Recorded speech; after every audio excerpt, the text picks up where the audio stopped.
It's an unusual story, actually. We shot it in the Mojave Desert in the United States. And kind of unusual thinking, really, because there's like scorpions and severe heat. Yes.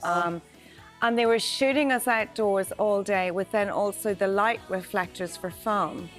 So there was adding more heat. Extra heat on top of heat. We were kind of like, this is a little bit crazy, you know? And we actually had actual Hell's Angels on the side as well. Okay. So they were actual Hell's Angels.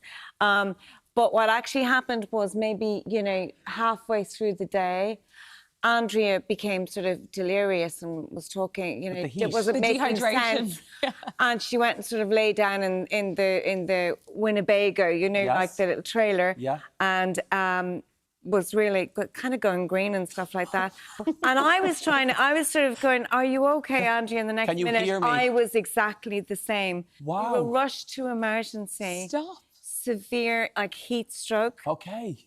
And then we had to shoot the rest of the video with, you know, chroma key. You know what I mean? In a studio. Yes. Oh, right. So, yeah, so it took quite a bit out of us to do that. I also love that they were glowy and dewy way before glowy and dewy was a thing. They were just sweating. Yes. But it came off as glowy and dewy. Iconic music video.